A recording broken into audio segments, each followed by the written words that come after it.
All right, welcome back everyone. Dr. Ben, not a real doctor. Today I'm going to bring you some simple exercises you can do to help keep your eyes healthy. Your eyes are an incredibly complex organ. They have to be able to change shape so that they can focus at different distances. They also have to be able to work together so that you have the ability to judge distance. If you only had one functioning eye or your eyes don't work together, it can cause you a lot of problems. Since we spend so much time indoors now, we spend a lot of time looking at fixed objects, looking at screens, the TV, a computer monitor, your phone. All of these are very close and they don't change distance very often. Your eyes don't get the practice of switching focus distance, and we don't get a lot of practice looking at things to the side. So it's easy for our eyes to become discoordinated or uncoordinated, where they don't work well together and they don't change focus distances very well. So these exercises are a good way to practice this, and you really don't need any equipment. I'm just going to use this little pen here. I'm using it because the cap is very distinctive. It's easy to focus on. If you have worse vision, you can get something like that has a bigger ball on the end so that it's easier to see. And we're going to start with the simplest of eye exercises. We're just going to start with a technique called cupping. This is where you cross your hands over like this, and then you cover your eyes. The trick is, if you have a lot of nose like me, is getting around your nose to form a good seal. You want to be able to block all the light coming into your eyes. Easy to check. If your eyes are open and you don't see any light leaks, then you've got it. Now, if your eyes are really relaxed, you should have a perfectly super dark view, but that's probably not going to be the case. So after you cover your eyes, you want to learn to let your eyes completely relax. And the best indicator of this, like I said, is if a really, really dark black color. If you're having a hard time get the idea, try and picture something like a period in the center of your vision that's darker than everything around it. And over time, your eyes will relax further, the surrounding area will go blacker, and that period will keep getting darker and darker until the whole area is just completely black.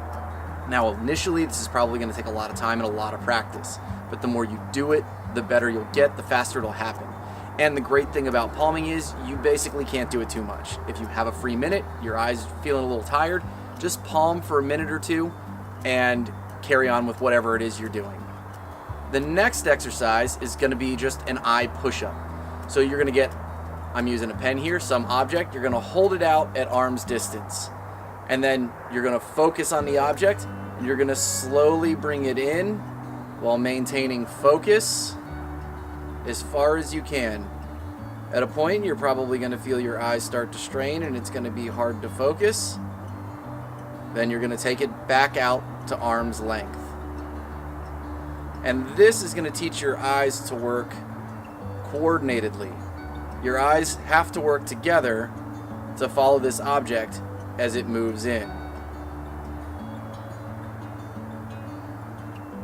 And this will help retrain your eyes to focus at different distances that are close up.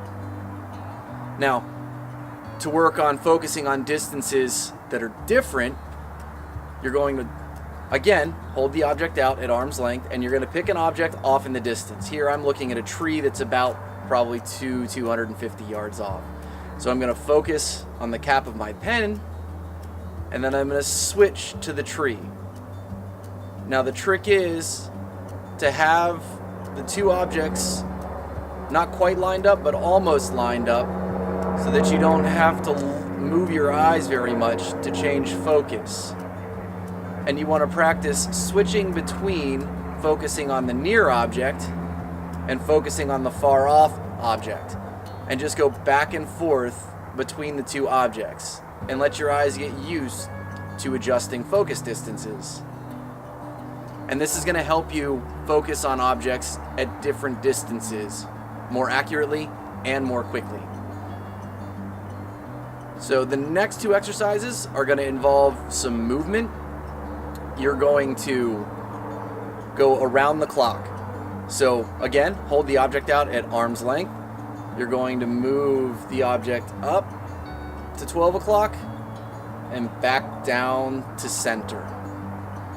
Then you're going to move the object up to 1 o'clock and back down to center.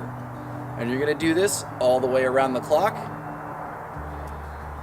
without moving your head, just moving your eyes here.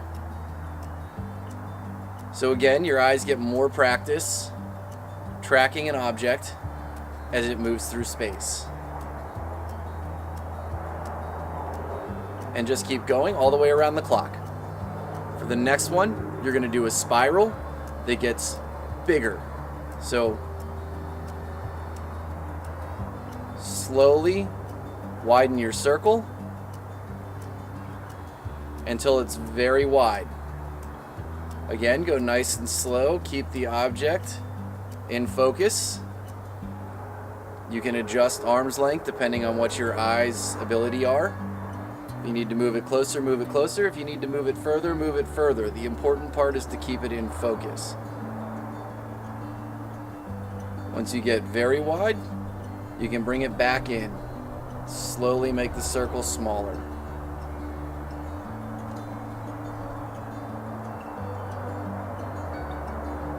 And back to the center. Good. If you want to make that last one a little trickier, you can start close in and move out as the circle gets bigger. You can also start far out and move in as the circle gets bigger. Both of these will force your eyes to work on a moving object through space as it changes distance. Again, teaching your eyes to work in concert. A couple extra tips to help you get the most out of these. Think a lot about posture. You don't want to be craning your head forward in a turtle position.